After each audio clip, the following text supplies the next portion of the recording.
Occasionally, your brain can play some really crafty little tricks on you.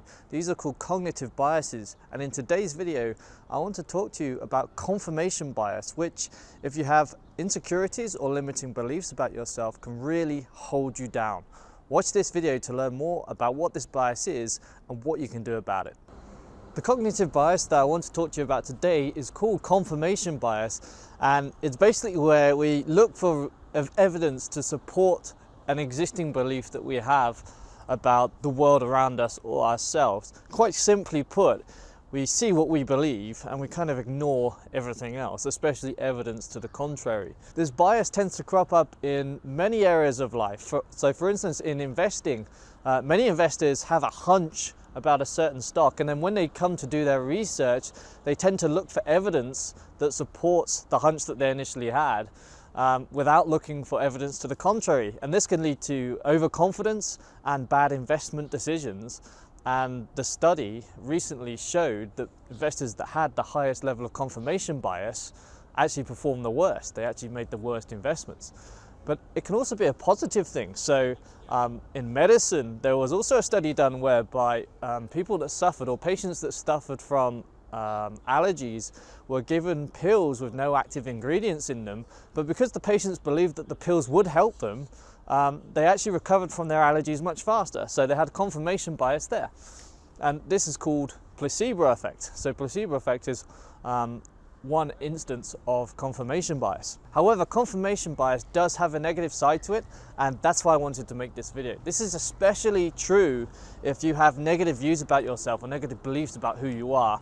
Confirmation bias can really be a bit of a bitch, to be honest. So to describe this, let me give an example. Let's say we have a guy called Michael, and Michael is a little bit insecure about his looks.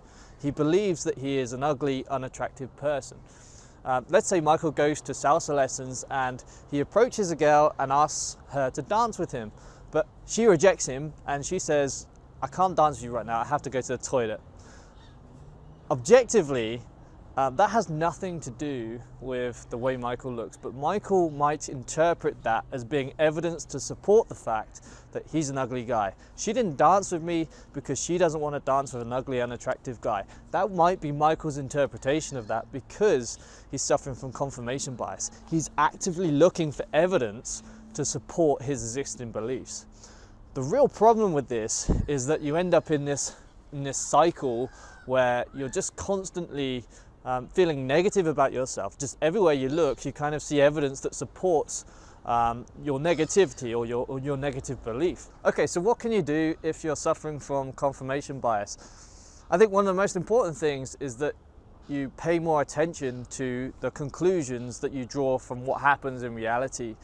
So for instance, in Michael's situation, he should catch it in the moment. So as the girl is rejecting him and he's jumping to this conclusion, it's because he's an ugly guy. At that moment, he should try and catch it and realize what's going on. That's just kind of being aware of the situation, and that alone is half the battle. But there are a few exercises I think you can do that can also combat this. One is to keep a log, and in this log you would kind of make a distinction between what's going on in reality and your interpretation of reality. So in Michael's case, or the salsa dancing case, you would keep a log whereby in one column would be the facts of the situation. So the facts are, I went up to this girl, I asked her to dance, she went to the toilet and rejected me. The perception column, how I perceived what happened, would be, I perceived that she rejected me because I'm an ugly, unattractive guy and she didn't want to dance with an ugly, unattractive guy. And then in the final column, you would have all other possible interpretations of the fact. And that could be something like, she actually needed to go to the toilet, or maybe she's attracted to me but she has confidence issues herself, so she ran away from the situation. Maybe she has low confidence about her own salsa dancing, so she didn't want to dance with me. And here you can list all the possible other reasons for what happened in reality. And if you keep doing this over a period of time, you can start to see how ridiculous it is that we keep coming to the same conclusion when there's all these other interpretations that could have been the actual reason for what happened. The final thing we can do is we can start to look for evidence to the contrary. So in Michael's situation, if he's the ugly guy, you can actually look for evidence to see why he's an attractive mofo. So if he's walking around town or whatever and a girl gives him a nice look, that's good evidence to show that, oh, she's looking at me because I'm attractive.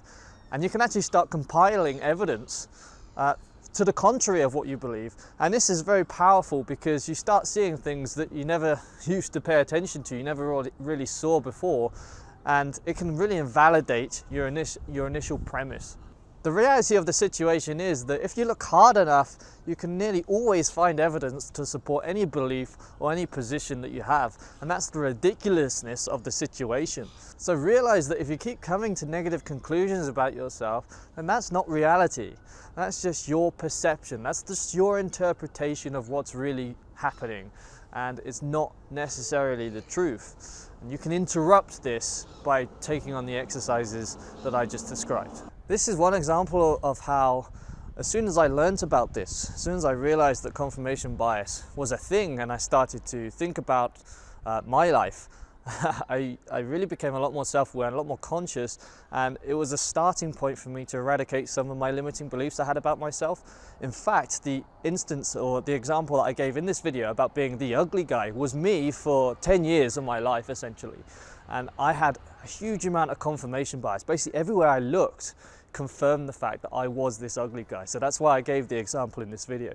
If by watching this video, you've identified that you do this as well in your life, then leave me a comment below and let's get a discussion going. It'd be great to hear from you, and let's shine some light on this cognitive bias that we all have. And that's the fuck.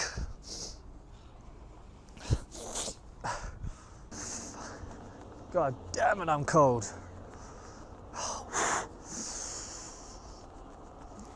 Oh, let's get out of here.